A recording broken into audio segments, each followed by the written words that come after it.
अस्सलामुअलैकुम। तो आज का जो हमारा टॉपिक है, सबसे पहले कि बकरियों में हमें नुकसान छोटी छोटी मिस्टेक की वजह से, हमारी छोटी सी गलती की वजह से पूरे फार्म को खतरा लाख हो सकता है। खतरा क्या, हम अपने हाथों से ही जानवरों को जो चीज़ दे रहे होते हैं उसी गलती की बिना के ऊपर मार रहे होते हैं। तो सबसे पहले ये हमारे पास सरसों और तारा मीरा की मिक्स खल है, स्पेशल बनवाई थी जो सर्दियों में।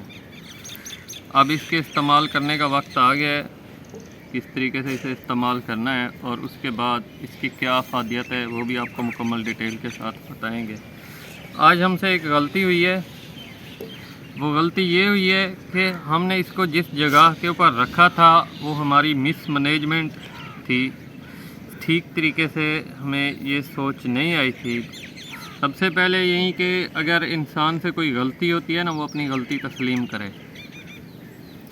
ये बात मैं आपसे छुपा भी सकता था, अगर मैं आपको बता रहा हूँ तो गलती इंसान से ही होती है और उसी गलती को अगर हम खुद ब खुद तजर्बे के तौर के पर इस्तेमाल करते हैं तो इससे बड़ा पागल कोई नहीं होता। हमसे गलती ये हुई है कि इस खल को हमने जिस जगह के ऊपर रखा था वो जगह ज़मीन मट्टी गीली थी, नीचे फर्श नहीं था।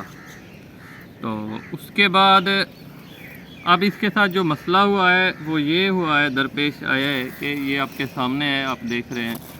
ये वाली हमारी जो खल है ये बिल्कुल इसको फफंदी लग गई है, ये क्लियर नज़र आ रहा होगा कैमरे में। और ये वाली बिल्कुल साफ़ शफाफ है। अब भी इसमें कुछ मिक्स हुई पड़ी है, मैं अलग कर रहा हूँ। अगर इसमें ज़्यादा शिकायत होती तो हम इसको हरगिज़ इस्तेमाल ना करते। उसके बाद सबसे पहले हमने इसको किस तरीके से इस्तेमाल करना है, इंशाल्लाह आपको प्रैक्टिकल वीडियो मिलेगी। और अब जो तरीका इसका इख्तियार किया गया है कि अगर हम इसे चाहते हैं दोबारा काबिल इस्तेमाल लाने में, जो खल फफंदी शुदा है उसको हम कभी कतन इस्तेमाल नहीं करेंगे। मेरी तस्वीर है नहीं जी, मेरी तस्वीर सिर्फ लिखा। जो हमारी फफंदी शुदा खल है उसको हम कतन भी इसमें हरगिज़ काबिल इस्तेमाल करने की कोशिश भी नहीं करेंगे, हरगिज़। अगर हम कोशिश करते हैं तो ऐसे समझ लें कि अपने जानवरों को अपने हाथों से जहर दे रहे हैं। और इससे बढ़कर आपको ये भी मैं बताता चलूँ, बाज़ औक़ात इंसान गंदम का दलिया, उसके बाद मकई का दलिया, चौकर, ये 3-4 चीज़ें जब मिक्स करके रख देता है, फिर उसमें भी ये शिकायत आ जाती है कि फफंदी लग जाती है, कलर चेंज कर जाते हैं। एक तो जब आप वंडा बनाएं उस वक्त ही सारी चीज़ों को आप मिक्स करें।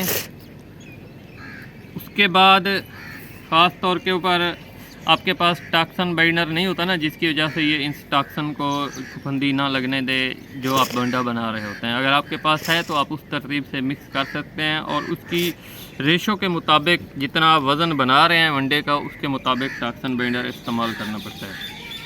खैर, अगर आपके पास गंदम के दलिए में, मकई के दलिए में भी ये भी मसला आ जाता है तो आप उसे कतन इस्तेमाल ना करें, क्योंकि इसमें जो इसका वज़न था उसके मुताबिक आधे किलो से भी कम, तकरीबन शायद ज़्यादा से ज़्यादा आधा किलो होगी।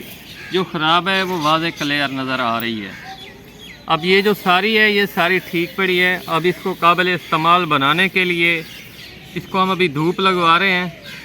तो धूप लगवाने का हमें फ़ायदा ये मिलेगा कि इसमें अगर कहीं से भी कोई ज़र्रा हमसे मिक्स हो जाता है तो एक तो ये, अगर इसमें थोड़ा सा गीलापन होगा वो भी ठीक हो जाएगी। उसके बाद अगर कहीं से भी कोई ज़रा मिक्स हो जाता है तो वो भी हमें वाज़े क्लियर नज़र आएगा जब हम उठाने लगेंगे। जैसे ये देखें, ऐसा ऐसा धूप लग रही है, फफंदी अपना कलर निकाल रही है, ये देखें। तो जैसे जैसे धूप लगती जाएगी फफंदी का कलर वाज़े होता जाएगा, बिल्कुल वाइट।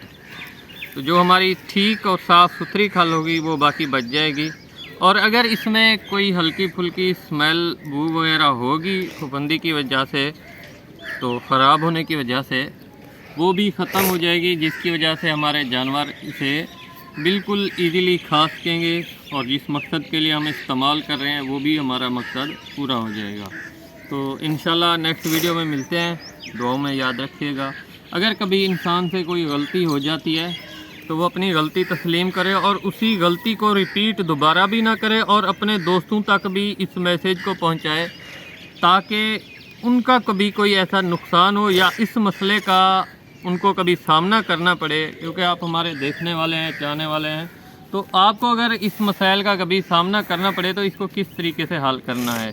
बाज़ औक़ात इंसान मसरूफियात की वजह से टाइम के ऊपर रिप्लाई नहीं कर सकता, तो उसके लिए माज़रत, क्योंकि मैं बज़ाते ख़ुद भी एक आप ऐसे समझ लें ताजिर हूँ अल्हम्दुलिल्लाह।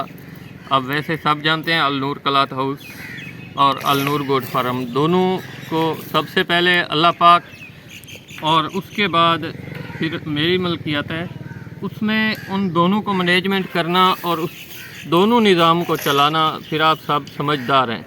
इस वक्त मैं यही कहना चाहूँगा, अगर कभी कमी कोताही हो जाती है उसके लिए माज़रत, बाकी कोशिश पूरी होती है कि तमाम दोस्तों को वक्त के ऊपर उनके मसाइल का हल बताया जाए।